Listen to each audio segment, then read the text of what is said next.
have a conflict of interest, please indicate so once your name is called. Stephen Handy.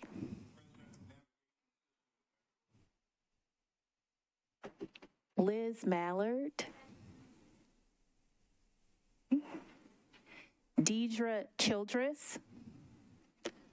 Alex Smith. Okay. Jamie Vegas.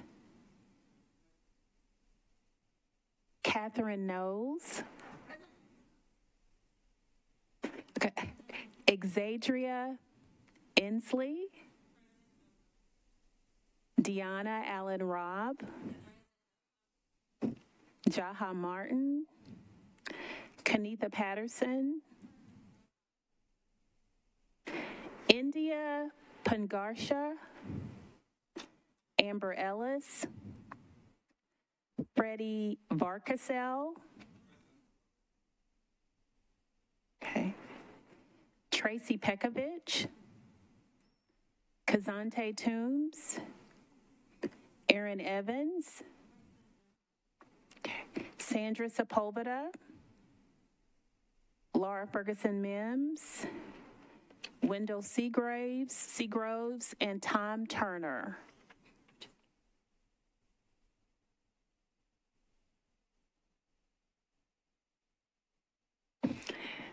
I'm happy to announce we have a quorum and we can get on with the business of the council. Thank you all for making time to be with us here for this July meeting. We're going to do things just a little bit differently. We need to approve our public comment policy, but in advance of doing that, we need to make space for public comment on the public comment policy. So if there are individuals in the gallery that would like to speak to the public comment policy, please stand. If there are individuals in the gallery that would like to speak to the public comment policy, please stand. Seeing none, we will move forward to take action on the public comment policy. Derek, would you like to give us any context on this policy before we entertain a motion? Sure. For the new members and oh, I need a mic. Sorry. It used to be two Hi, I'm Derek Smith. I'm with the Metropolitan Legal Department, and I'm the attorney assigned to represent the Homeless Planning Commission. At the last meeting, we lost quorum prior to being able to take action on a public comment policy. The state legislature modified the Tennessee Open Meetings Act in its last legislative session, and effective as of July 1, boards and commissions that are subject to Open Meetings Act requirements, which this organization is, must allow it doesn't preclude public comment being submitted in writing for persons to be able to read, but you have to also permit and allow public comment with reasonable guidelines that you're able to adopt only on action items that are on the agenda. It's not a public forum for, speaking of whatever might come to mind, but for the business you're going to conduct on action items. Now, you all will receive information. That's not an action item, but what you're about to consider, the public policy, and you have a memorandum in your packet that came from the Metro Legal Department that provides some indications of just some guidelines. Doesn't get into the limits on speech. Persons are expected to conduct themselves civilly, and if not, that's outside of the boundaries, and that will be dealt with appropriately. But what you can set are reasonable parameters on how many individuals can speak. You can just imagine if 200 people showed up and all were able to provide public comment on action items, you would not get to much business. So based on the types of matters you all consider and the number of action items you usually have, the legal department prepared, and it's on the second page, a recommendation to reflect that we believe a reasonable number of speakers would be 5 with 2 minutes each. That will be, if all 5 individuals speak for 2 minutes, that's 10 minutes out of your hour and a half meeting. So that's a pretty good sizable percentage of the time to allow for public comment. Also would indicate, if you accept the recommendation, that persons wishing to speak need to sign up at the meeting in person in advance. If someone just logs in and signs up before the meeting and doesn't show up, they've taken a spot that someone otherwise might have wanted to use to speak. So personal attendance, we believe, is essential to let them get on the list. So that's in summary. If you have any questions for legal, I'll be glad to offer those before you call for the motion. Any questions for legal before we entertain a motion for discussion among and between council members? If not, I will give you a moment to reacquaint yourself with the policy and then entertain a motion regarding how we want to move forward.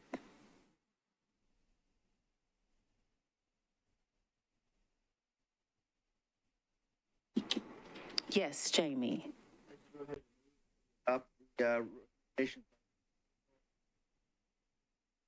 Thank you. It's been moved by Jamie Vegas that we adopt the policy before you. Is there a second?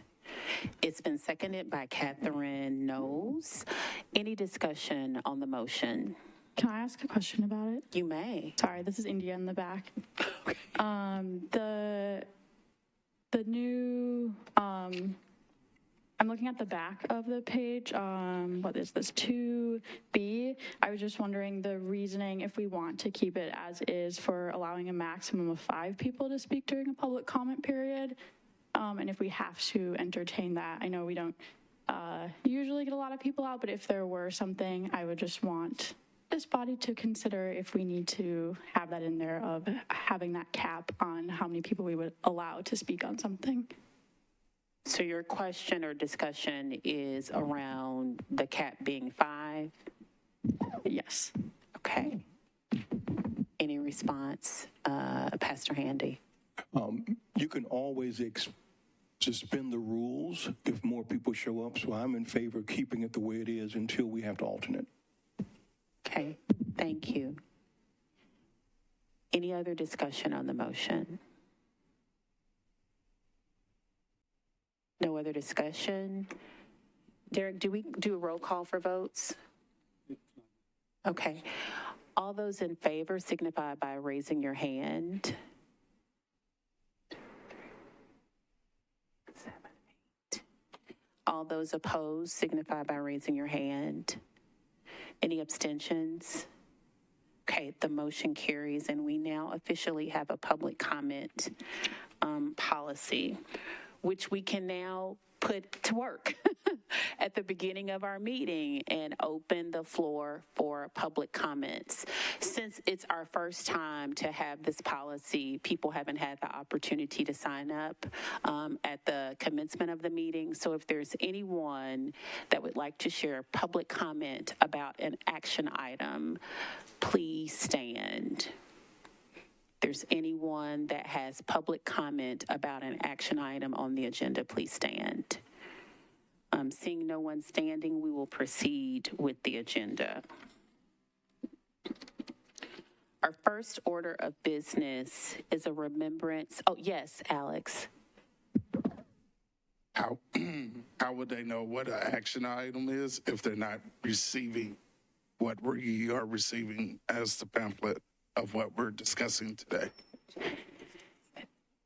Thank you. The agenda is posted and the action items are indicated as action items. No, I mean for them. Today. For today? Yeah. If they don't know what action items that we actually are talking about, because they don't have the agenda in front of them, that's a little unfair to say, do we have any public comment if they don't know exactly what we're going to be talking about today? So I would like in the future for the agenda even to be posted online, but also in person so they don't feel lost either. Thank you for bringing that to my attention. We can ensure that there's an agenda here, here in the gallery area. It is posted online, but I think it could not hurt to have additional copies so that people can plainly see what the action items are and be able to express if they'd like to speak to those. Thanks for bringing that to my attention, Alex. For today, yes. Also, there's a bulletin board downstairs where there's a bulletin board downstairs. I know it's not as convenient, but for individuals that monitor for meetings and business, there is a physical copy of agendas posted on that, or there's supposed to be a physical copy of agendas posted on that bulletin board. And I would recommend that the Metro Clerk's office be informed they need to make sure the agenda is put on that bulletin board while you're in this building. When you move to another location, it still should be posted on this bulletin board, reflecting where they can go for the meeting. And then to Mr. Smith's point, it'd be good to have some copies at the meeting. But it is, for those that don't have access to electronics and digital communication, there is a physical copy that's supposed to be made available for public to go to the viewing site for notifications. Okay? Thank you, but we will note, Alex, to ensure that we have copies where the meeting is taking place for people to see. For today, the action item is election of officers. That's the only other action item we have today. So is there anyone that would like to speak to the election of officers present, that would like to speak to the election of officers? Okay, if not, we will move forward with the moment of remembrance for our brothers, our unhoused brothers and sisters that have passed since we last met. I will call those names and we will have a moment of quiet reflection. Billy Tabb, Misty Caudle, Tina Russick, Wayne Lovett, and Robert Fathera. If we could take a moment of reflection and contemplation.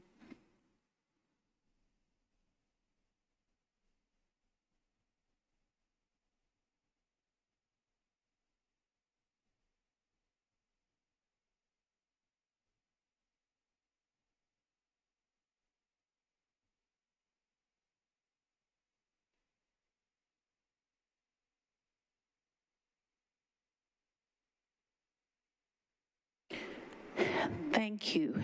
You should have a copy of the June minutes in your packet. If you want to take a moment to review those, see if there are any corrections or additions that need to be noted.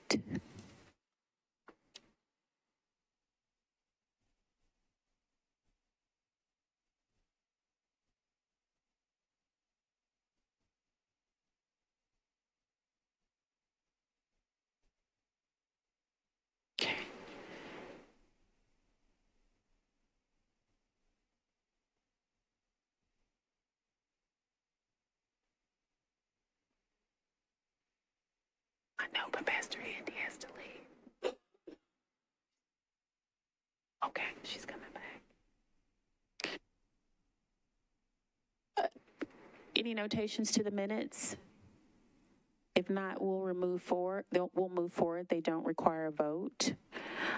We'll start with our updates. Our first update is the HMIS monthly data update from Hannah. Hi, everybody. Did I skip something? Let me back up. I apologize. Me and these glasses, we're going to get it straight. We're going to start with the report from April Calvin. I'm going to have the name corrected. Yeah.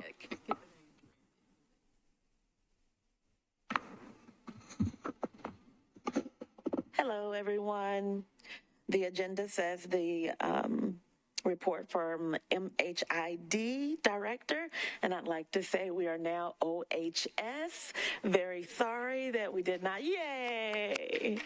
Very sorry that we did not make that correction on the agenda as the Office of Homeless Services. Super excited to be here before you all today.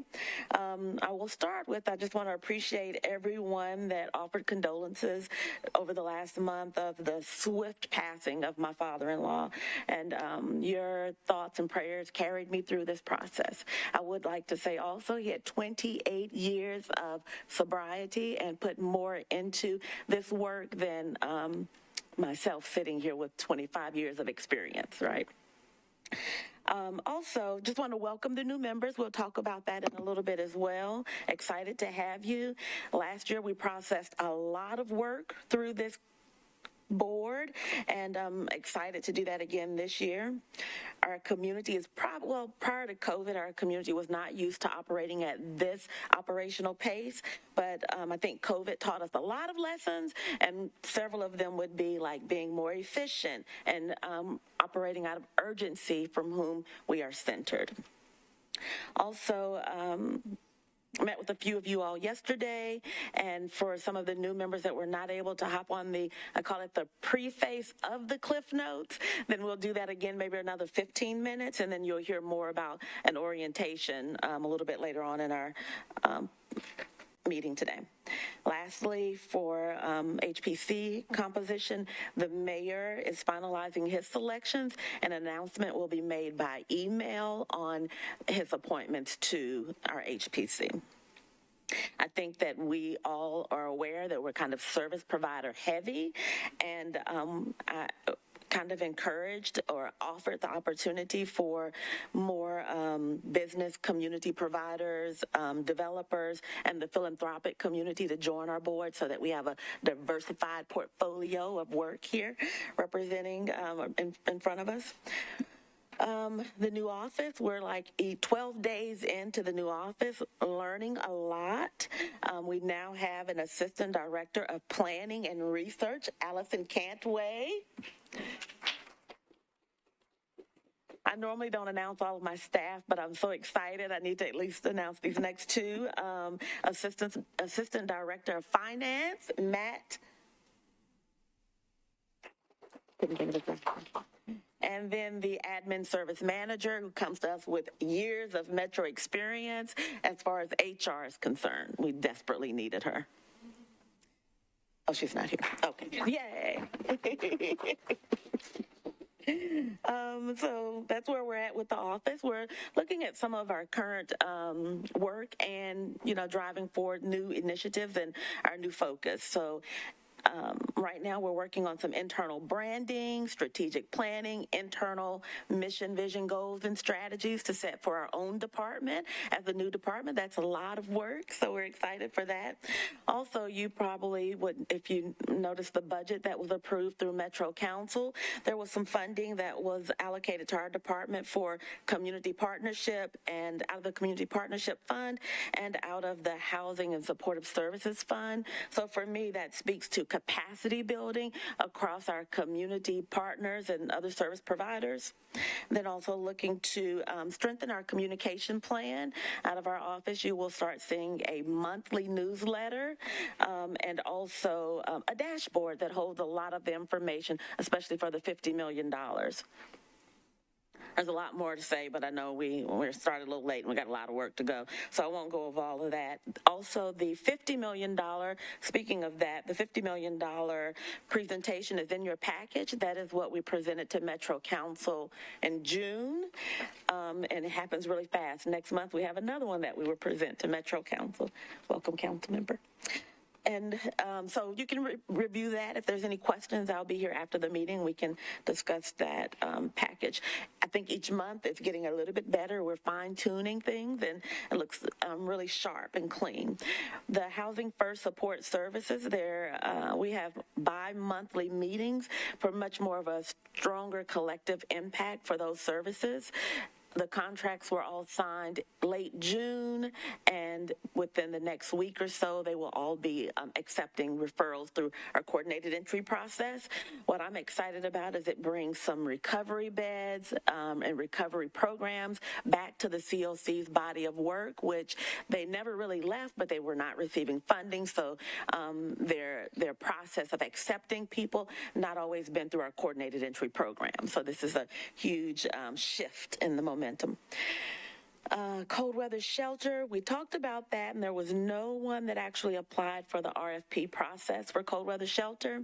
And now we're in the heat response, right? Can you believe it? Normally it's late July, early August, but it was really late June that we had to pivot to a sharp heat response. We're working with community partners, and we go with instrumental in providing us some, we call cool rides, which were bus passes to get people out of the elements. For the last 2 years, 2 years ago, Metro Social Services opened the extreme weather shelter. Had very little response, maybe like 5 to 10 people that entered. With a lot of services and funds deployed to that. Last year, the Salvation Army opened their gym for a heat response, and I think in a 2-day time period, they only saw 20 people. And if that saved 20 lives, we're excited about that, absolutely. But it probably was not the best use of resources because they had more staff staffing it than they had people coming in. So we're working with where are the normal places that our people would participate, like the library or community centers, and providing rides to those locations, and also working with the Nashville Rescue Mission and Room in the Inn, depending on the time of the heat or if it's during the week or the weekend. So a lot more to say there. I think Council Lady Evans stepped out. I'm not sure if she was going to talk a little bit about pallet shelters. She has started to kind of move this body of work a little bit through Metro Council. I think we're at a phase where we are looking for an engineer to approve to approve the utilization of those pods. I think there are some areas of concern. Some have reached out to me to ask questions about the fire hazards or to ask questions about the melting, and I think that that's something that we will review. Working with Council Lady Evans, we're looking to get multiple departments involved in this conversation. So it will be, NDOT, codes, OEM and fire, the health department, Metro Water. There's a lot that is going to go into making a very sound decision on the effective use of these pods. Okay. And Ginger will provide an update a little bit later on. There's a lot more to say, but I feel like we're kind of short on time. One thing I do want to announce is there is renewed synergy around where we are with housing surge. There's 3 things that are going on, not to be confused with the other or not to be combined as one. So I did want to talk about that just a little bit. The outdoor housing surge, which is the encampment response that Shelter Committee agreed and processed and drafted a policy on, and we're in a phase of needing to decompress some of our units so before we move forward with the next location. There is a voucher subsidy surge that we're working on as well. We were tasked with MDHA to utilize some emergency housing choice vouchers before September, or they're lost to our community forever. When we started the surge, we were at 60% utilization rate, and as we began the surge, thanks to Sally Lott from Coordinated Entry, yay, we were at 75% utilization rate, and I've not checked it for today, but we have a team that actually was deployed to Nashville through MDHA's planning grant to help assist with housing surge and utilizing the vouchers. So they're connecting people to property managers and landlords by giving them rides, helping them complete the applications, and paying the deposits through our landlord engagement office. And then last but not least, there is the family challenge. So we have the outdoor housing surge, we have the vouchers subsidy surge, and then we have the family challenge. And the family challenge is a composition that you guys will hear about in a little bit, but it is United Way, Safe Haven, and other community partners utilizing some TANF funds to help with getting families connected to housing. Of course, I have about 4 more pages to go, but I will not do that to you all because we have a lot of work to cover. I think India has a question. I just have 2 questions. One, the cool weather bus passes, are those in the hands of service providers yet? And if not yet, when will they be, and how many has WeGo provided? So actually, we purchased them through my department, and we will only utilize them when the temperatures hit 99 to 100 degrees. So we're not giving them out until that triggers. We have worked a deal with the Salvation Army because they're centrally located, and we will leave the passes at the Salvation Army's receptionist desk. You will just need to, you or any other service provider would just need to email Joseph Parker how many you'll need when that temperature hits a certain degree. So we're looking like, maybe 300 depending on the weather and the consecutive days. We partner with OEM on utilizing their policy, and it's not just the number or the temperature, it's also the heat index, and then it's the consecutive days as well. Could you repeat the heat index or temperature? So I don't know the heat index, but the temperature that we as a department have decided to utilize would be 99 degrees or 100. But I can get you language on the heat index and the consecutive days after this meeting. Thank you. Thank you. Kenitha? I don't know if it's an agenda item or not, but I did want to see if Ms. Calvin could speak on the reinstatement of the cab. I hadn't been here also because of loss of family, so just want to kind of touch on that because the meeting is tomorrow at 10 a.m. I can't tell you the ending time right now without looking at it, but I just wanted to let everybody know that that was reinstated and how important it is to connect the dots with the lived experience. With all the beautiful work that's happening, my heart is elated to hear everything that's going so beautiful. And just wanted to kind of get, I don't know if that's on the agenda or not to talk about. It was not on the agenda, but definitely a part of my report. Kenitha Patterson is the chair of, yay. She's been appointed to be the chair of CAB, so she knows way more than I know about this process right now. So her report was fabulous. And Allison Malone, our assistant, has been instrumental in getting the location. Yay. We have the location, the meeting date and time set, I think, for the next 6 months so that we won't have a dip in meetings. Alex?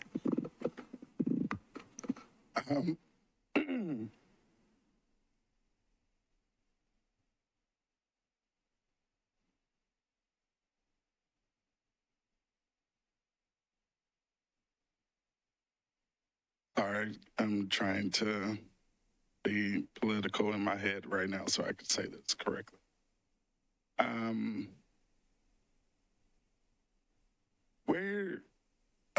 April, why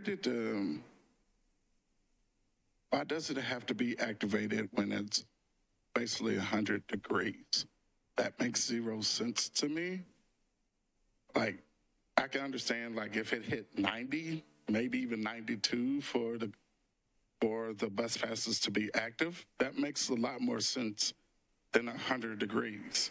Because if y'all not aware, a lot of our friends carry everything that they own. So their body index is roughly 15 degrees higher than what's the outside temperature. So if they have to carry blankets and everything else, like, they're already almost at stroke levels by the time that the outside hit 100. And knowing how Nashville weather is, you never know. I would like to discuss with you, like, why that particular number and see if we can change that, because we did it for the warm weather shelters and we got that number to raise. So I think we could do the same by dropping down that temperature, because that makes 0 sense to me. Thank you for that, Alex. As you'll note this week, every day this week, it's in the 90s. And because we have to purchase these bus passes, we don't have the capacity to purchase bus passes every day to deploy to the community for service providers to share. Every day, our outreach team, there's about 7 of them that are a part of OHS department now. Every day, they're out in the community and they're checking on individuals and passing out bus passes. So there's another level of services that are being deployed. It's just not the bus pass situation. Providing services in the camp. We also provide cold water, sunscreen, bug spray. We're deploying a lot of services. It's not just the cool rides via bus pass. But I would say if you think about the whole entire month of July, that's almost every day that we will be in 90-degree weather, and the bus pass process, I mean, we just spent, almost $10K on bus passes, and that is just to get us through those larger temperatures. So I don't think our budget can hold that level of capacity, but definitely open to having a conversation with you about it and reviewing the language that we received from OEM. Thank you for bringing that to our attention, Alex. And I do just want to remind you that April's door is open, and if you want to have further dialogue, she's open and available to have that additional dialogue. Next, we'll have the report from the MDHA collaborative applicant. Did you have something, Derek? Oh, I'm sorry. I didn't see your hand. I apologize. Councilwoman Toombs. I just wanted to add a comment to the concern about the cool bus rides, because I never want to hear that we can't provide a service due to funding. And so in having those further discussions, I don't want you, even though in the present tense you may not be able to do as much as you would like, looking to the future and building capacity and looking at what you would like to be able to do and what is the cost to that, so that when we get into budget season, we can have those conversations. Councilwoman Toombs. Next, we'll have the report from the MDHA collaborative applicant. Good morning. Treva Gilligan here on behalf of Susie. She just has a few updates, won't take more than a minute. The grant inventory worksheet reflecting the renewal grant amounts has been reviewed by all the agencies and been submitted to HUD. Renewal project applications were emailed out on July the 3rd. The notice of funding availability dropped on July the 5th, and the timeline is being adjusted. The deadline for submission is September the 28th. 3 individuals have agreed to serve on the appeals panel, and a meeting was held a few weeks ago with agencies interested in domestic violence bonus that's going to be available. And the general membership will meet next Thursday at 10:30 at the Nashville Rescue Mission. And I know that Susie and them, as Susie's coordinating with April and them on this process, and they have a meeting set on July the 17th. She's on vacation, so I'll be happy to answer any questions if I can. Any questions? Okay, we will now move on to the OHS monthly update by Hannah. Hi, everybody. We are looking at your monthly report right here. Over the past 12 months, 1,686 people experiencing homelessness were housed. That's from July of last year through June of this year. That is an 18% decrease from the previous 12 months. Again, to mention that during the previous 12 months, we really had ESG-CV funds available that aren't really available anymore.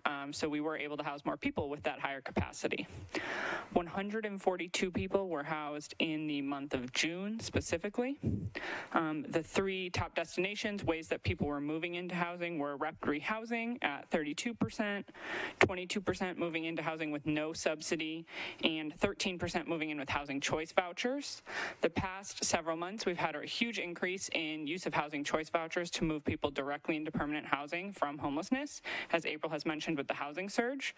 So one thing to note this month is that so far in 2023, we have housed 100 people with housing choice vouchers directly from homelessness.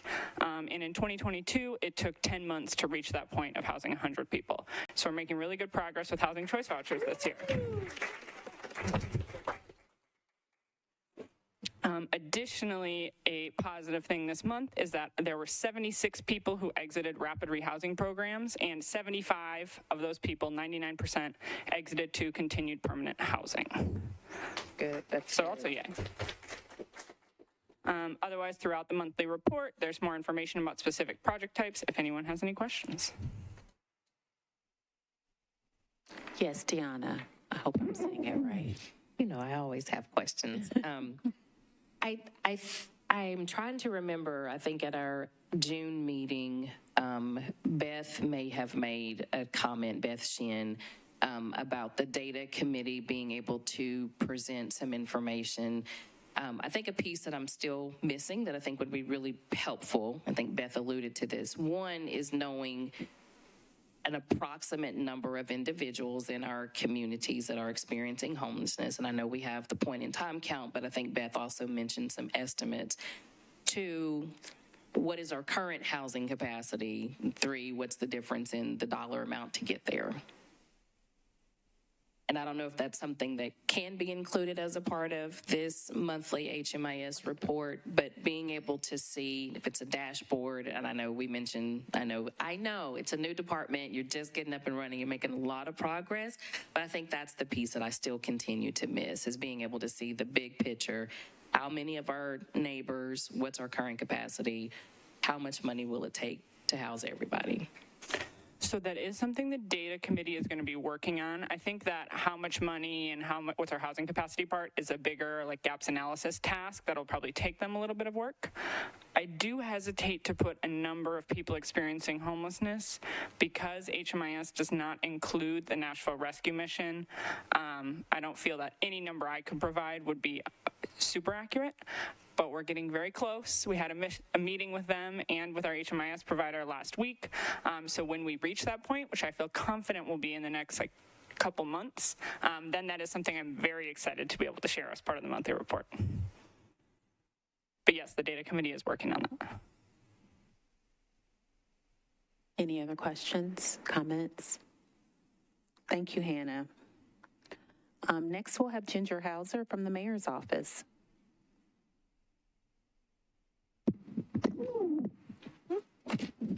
I'll just lean like this, like I'm posing. I'll be real quick.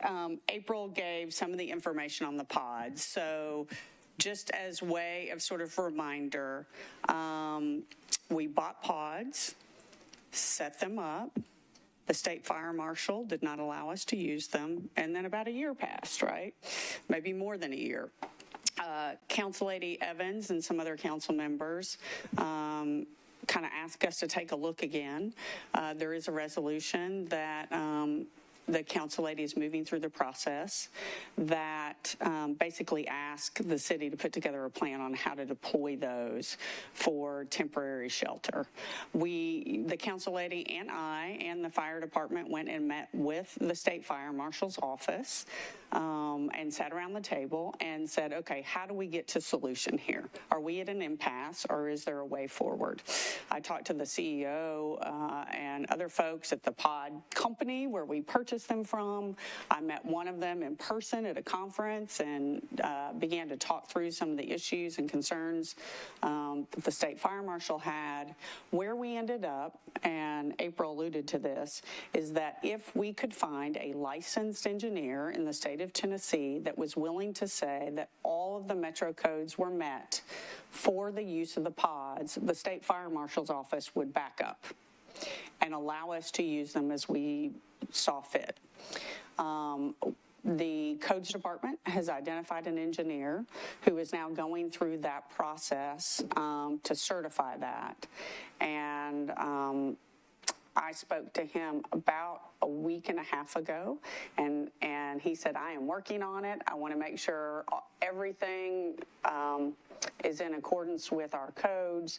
And as soon as he issues that letter, we will send it to the state, and then we can begin, as the council lady and her legislation moves forward, begin to put a plan together. What I would say to you all on HPC and in the audience is if you are associated with an organization that is interested and potentially being a partner with the city and utilizing a certain number of those, I would say to reach out to April. Does that seem fair, April, to reach out to you? Because one thing that we will be looking at as we put that plan together is where's the right places to deploy this in the best way, so that we can begin to have additional options to get folks off the street and into some temporary housing. So if you are part of an organization or think you know somebody that we need to reach out to, I would say let's begin those conversations now. So at the point at which we get the engineer's letter, then we've got some options to begin looking at. So with that, I think that's all that I have. April mentioned that the mayor's office will be making the appointments to the HBC soon. We wanted to give the nominating committee the opportunity to go through their processes first and then see are there some folks left over that the mayor would consider appointing. That process is happening now. So that's all that I have. Thank you, Ginger. We're waiting to have quorum, so we will move on to welcoming the new members, but will not be able to elect officers until we, once again, I think, are we at 11? 1, 2, oh, I didn't count myself. Okay, good. Okay, thank you, April. I'd like to welcome the new members. If you are a new member, I'm going to ask that we do it like you do it in elementary school, that you would stand, so that we could recognize you. If you would tell us your name and anything, if you want to tell us your work affiliation or why this work is important to you, we would love to hear from you and officially welcome you. You remember how you used to do it in elementary school? Okay, who wants to go first? Let me go down the list because we've got some shy people. Let me see. India's ready. Okay. No one else was standing. I'm India Pungarcher, and I work for Open Table Nashville. Thank you. We're so glad to have you.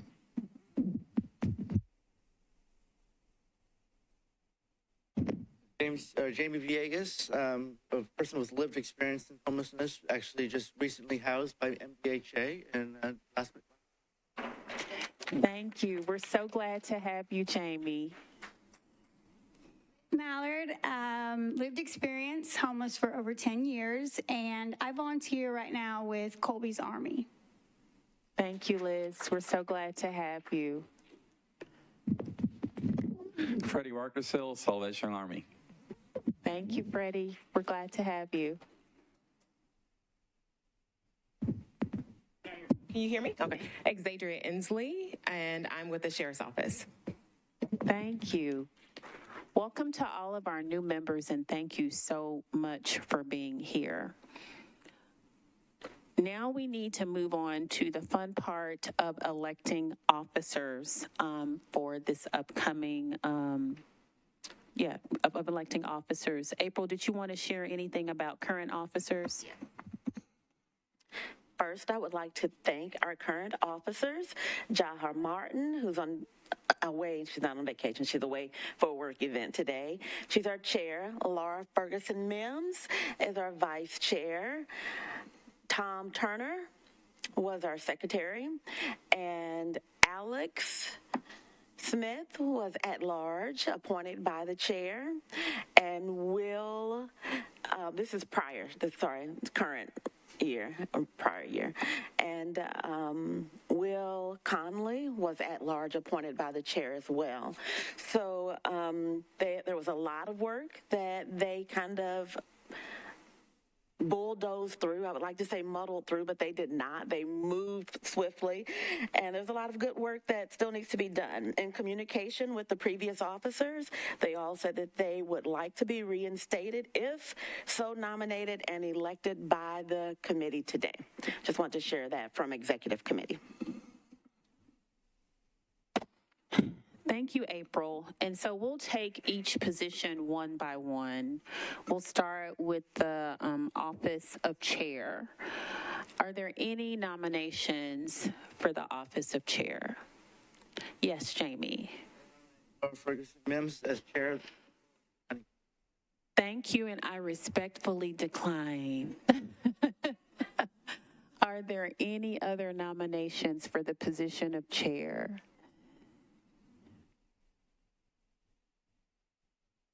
Yes, Deanna. I nominate Jaha Martin for the position of chair. Jaha, okay, so we have a nomination of Jaha. Any other nominations for the position of chair? If there are no other nominations for the position of chair, may we accept Jaha by acclamation? I would take, We'll take a vote. And do I need to do a roll call? no. Okay, all those in favor of Jaha continuing as our chair, please indicate so by raising your hand. Okay, she does have the majority of the votes. She will be our HPC chair going forward. Thank you. Yes. Okay, Jamie has abstained for the vote. Allison, is that noted? Thank you, Jamie. We will now move on to the office of vice chair. Are there any nominations for the position of vice chair? Yes, Tiana. We just figured you'd stay here, but I would like to nominate Laura Ferguson Nims. Okay, thank you. I'll put her name down. Yes. Any other nominations for the office of vice chair? Any other nominations? Yes. I'd like to nominate Alex Smith. Alex Smith.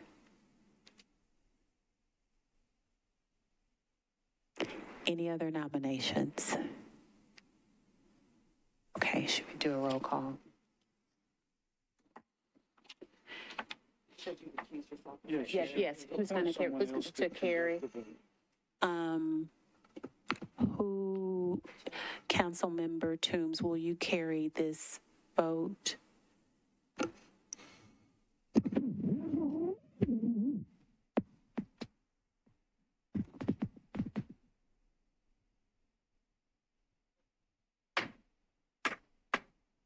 I guess we'll do it by show of hands. So, you don't want to do show of hands? Or are you talking? Okay. Okay. Sorry. All those in favor of Laura Ferguson Mims as vice chair, could you please raise your hand? Even though Miss Mims.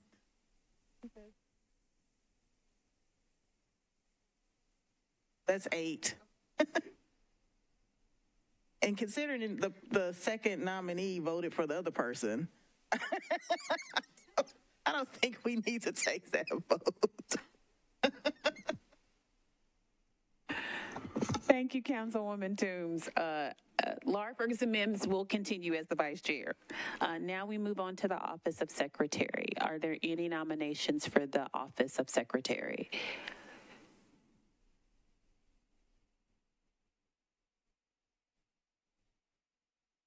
Yes, Tiana.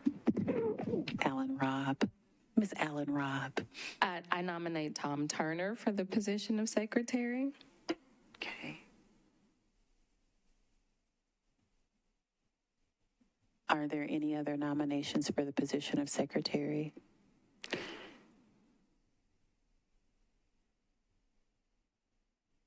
Okay, all those in favor of supporting Tom Turner for the position of secretary, please raise your hand. 1, 2, 3, 4, 5, 6, 7, 8. Okay. Thank you. Tom Turner will continue as our secretary, and the chair will appoint. Thank you. The word will appoint the 2 at-large members. Is there anyone present that would like to share about the Chattanooga Regional Conference, Leading the Way Home? April, if you want to give an overview, if there's anyone that attended that would like to share their experience at the conference, we would love to hear from you. If not, April, if you could just give us an overview.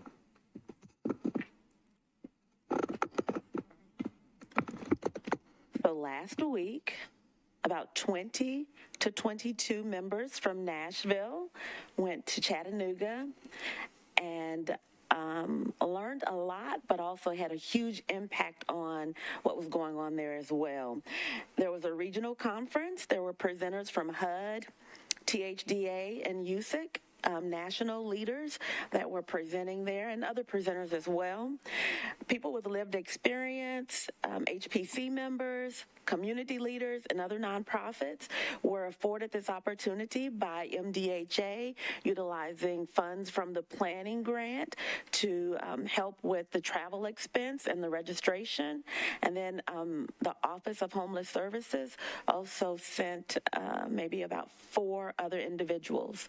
There was a lot to be learned there. There is actually a link if you want to access the sessions, and I can send that out in a package a little bit later on this week or early next week. I think they're all available for you to click on and review.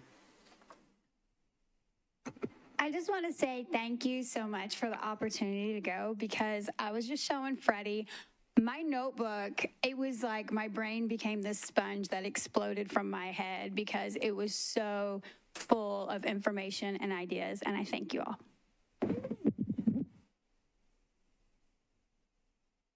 Sheila Decker from has lived experience. Had an opportunity. Was awarded $10,000 in utilizing this fund.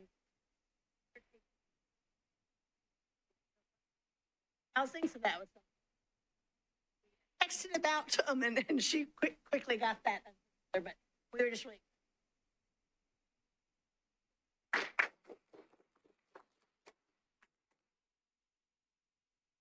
Wonderful stories.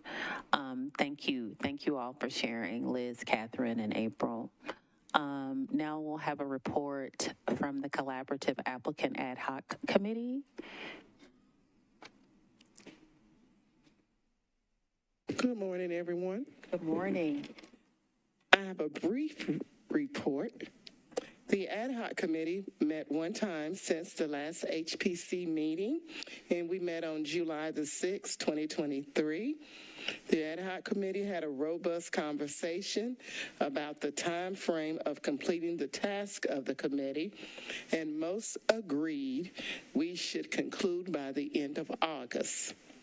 Dee Dee Bird and I informed the ad hoc committee we need to wrap up our work based on the fact that the HPC executive committee suggested that we need to take a vote in September designating the collaborative applicant at the COC general membership. Our main focus, the ad hoc committee continues to review COC jurisdictions, but the main city of reference is St. Louis. The St. Louis plan, it is extremely comprehensive, and it has a time frame for state, local government, and private nonprofits to have an opportunity to apply. And it's similar to an RFP process, but we're not calling it an RFP process. We have selected to call it a collaborative applicant application process for the city of Nashville. The July 6th meeting, the ad hoc committee continued to work on drafting the process for entities to provide a letter of interest and present their plan of being the collaborative applicant to the general membership. A member of the ad hoc committee will provide a tentative time frame for the organizations to present to the COC general membership at the next upcoming July meeting. The ad hoc committee has tentatively set a date for a discussion for transferring the collaborative applicant at our next meeting on July the 18th. Are there any questions?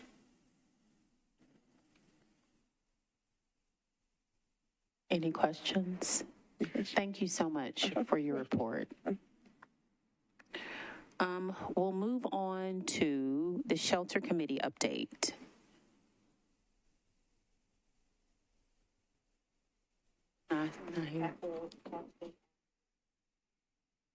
Okay. And our story of progress. Thank you, Grant. Yeah, good morning. I'm glad to be with y'all this morning. Good morning.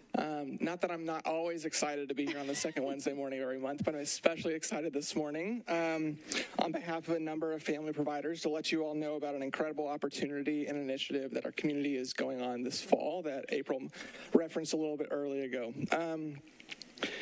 So a little over a year ago, representatives from Safe Haven, United Way, and MHID began meeting with consultants from Community Solutions Built for Zero team.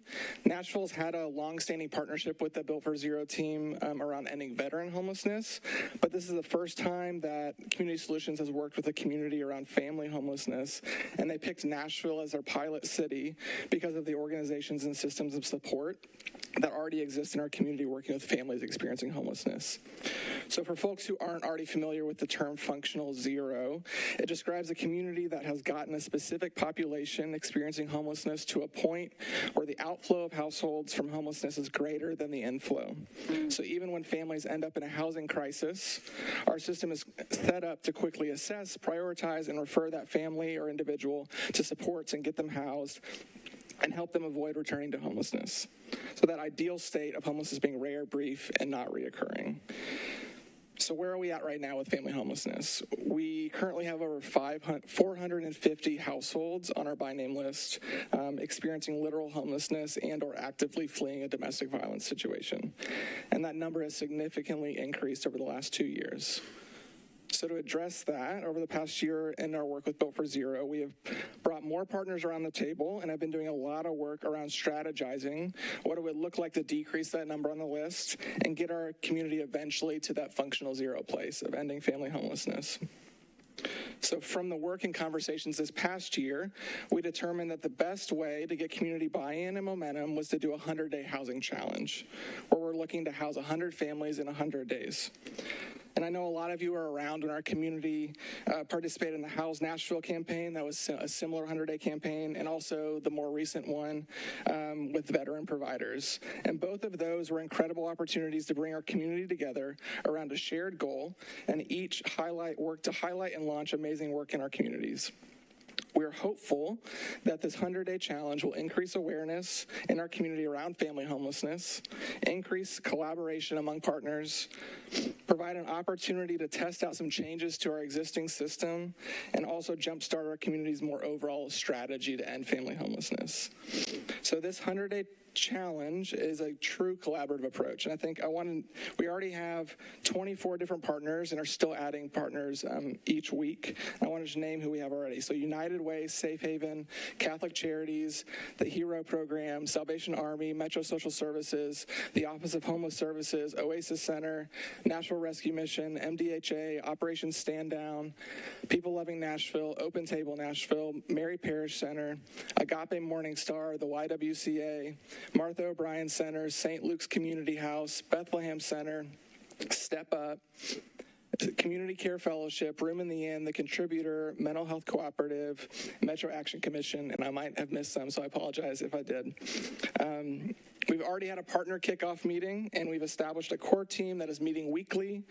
We have 8 different action groups that are meeting bi-weekly, focused on areas like landlord engagement, CE prioritization and data, shelter opportunities, outreach, rapid rehousing and wraparound supports, fundraising, marketing, and communications, and these groups are going to continue to meet throughout the 100-day campaign as well.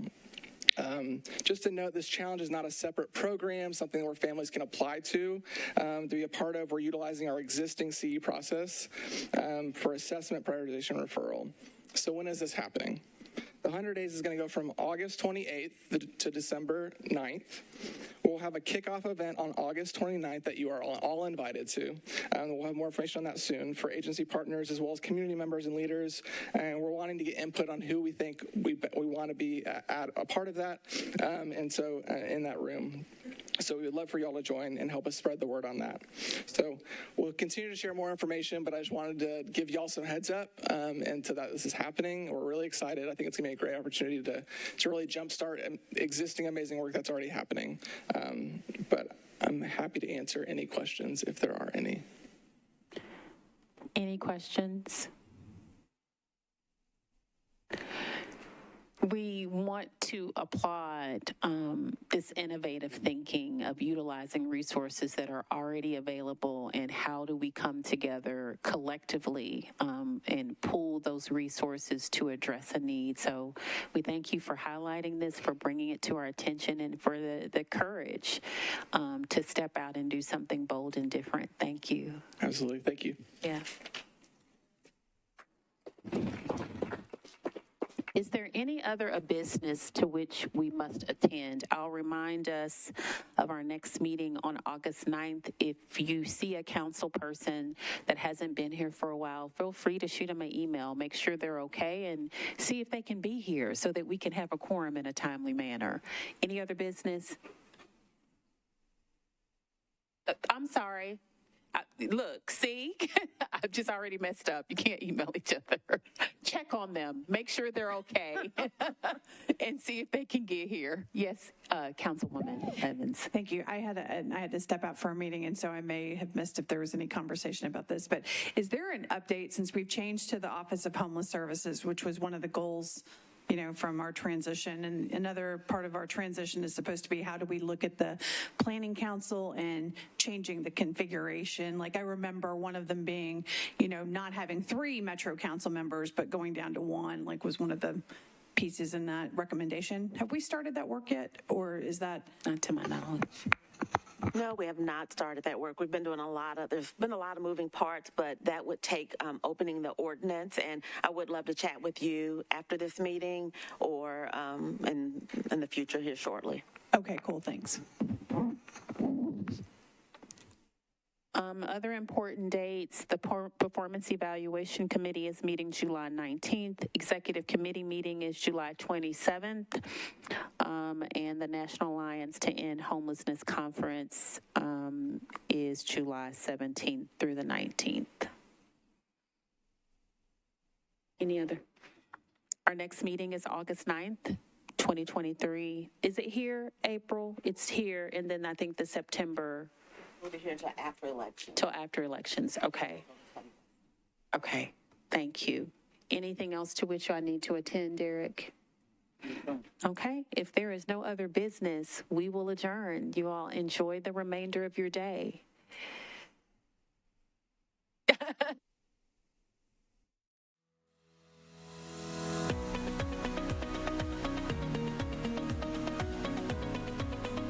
This has been a service of the Metro Nashville Network.